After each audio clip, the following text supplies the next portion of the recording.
Gentleman yields back. Now please recognize Dr. Adams from North Carolina for 5 minutes. Thank you, Mr. Chairman. Thank you for this opportunity, and I want to thank all of my colleagues for being here. The Farm, Food, and National Security Act is a fancy name for a farm bill. But the partisan text that we've gathered here today to amend accomplishes none of its named goals. Farm security is at an all-time low. Our small farmers are reeling. We've lost 7% of farms since the last farm bill, and average farm size went up even as we lost farmland. Beginning farmers cannot get the support that they need, and few options exist for them in the bill that we are discussing today. Where there have been inroads made by the Secretary of Agriculture, this bill would tie his hands in red tape, threatening the ability of USDA to create regional markets or aid farmers in emergencies. Black farmers remain particularly vulnerable, and yet this bill offers protections not to farmers of color, but to programs and institutions that exploit their vulnerability, deny their applications, or refuse their business.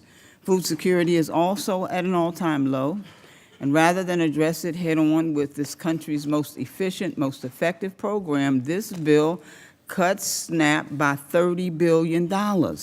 No small amount for that matter. That's heartless. That's unacceptable. My colleagues and I have been clear for more than a year that any changes to SNAP and the Thrifty Food Plan would threaten the bipartisan process that we need to get a farm bill passed. Perhaps the sole hearing on nutrition was not enough to get our point across. Almost 11% of households in my congressional district use SNAP to stay afloat, and under GOP changes to SNAP, my state stands to lose $1 billion over the next 10 years. That's taking food away from children, from babies of all races and ethnicities. Now let's just come on. It's off the top here.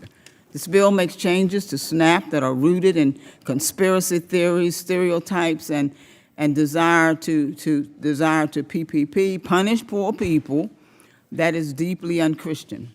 And I would hope that members of this committee, especially in the North Carolina delegation, would at least be compelled by their faith to agree with me.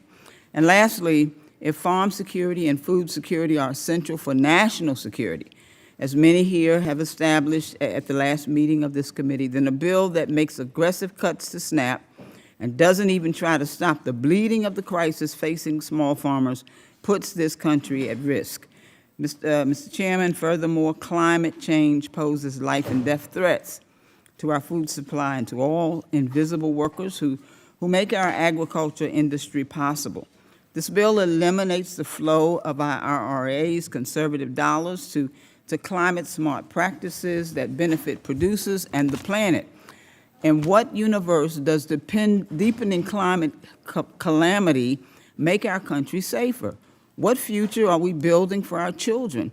The supposedly bipartisan wins that exist in this bill are funded by unacceptable partisan cuts that are cruel, cuts that are ignorant of the problems facing our families and farmers back home.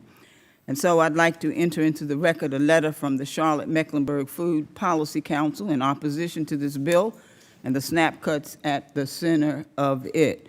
I'm opposing this bill until we read something that's worth its name, and I encourage my colleagues to do the same. And Mr. Chairman, I'll yield back any time back to Representative Hayes.